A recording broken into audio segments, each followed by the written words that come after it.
That intense Trump rally, where one man has already been charged for violence, the Cumberland County Sheriff's Office in North Carolina now says they are investigating if Donald Trump incited a riot. The statement from the Sheriff's Department reads in full, "Our investigation is not complete as to the incidents of Wednesday, March 9th, 2016. We are continuing to look at the totality of these circumstances, including any additional charges against Mr. McGraw, including the potential of whether there was conduct on the part of Mr. Trump or the Trump campaign which rose to the level of inciting a riot, and including the actions or inactions of our deputies." Close quote.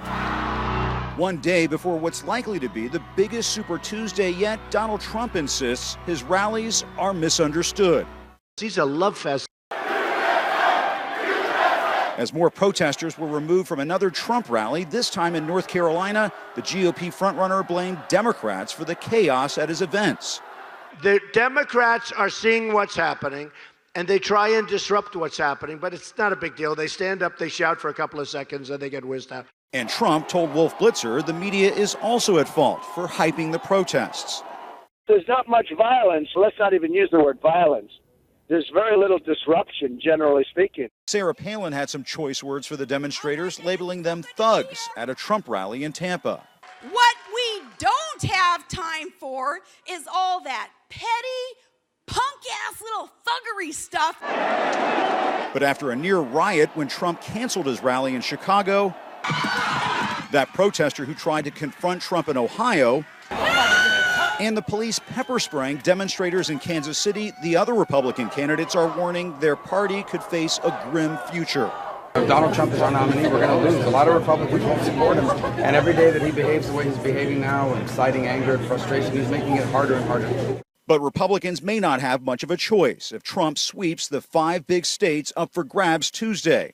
Slowing Trump's momentum in Florida won't be easy for Marco Rubio, who's predicting an upset win.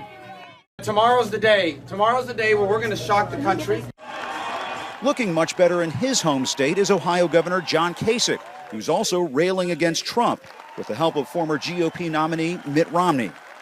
Leadership is not encouraging a toxic environment where we blame one group because of the failure of another. This country is not about us tearing one another down for having fistfights at a campaign rally. Bimbo, dog, fat pig. Real quotes from Donald Trump about women. An anti-Trump super PAC is piling on with this new ad portraying the real estate tycoon as offensive to women voters.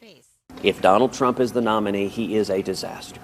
Ted Cruz is in agreement on the Trump effect on the GOP. He just differs on how to stop him, arguing Kasich and Rubio just don't have a shot at the nomination. With John Kasich, it's real simple. It's mathematically impossible for him to become the nominee. He cannot beat Donald Trump. So a vote for John Kasich or a vote for Marco Rubio is a vote that's thrown away.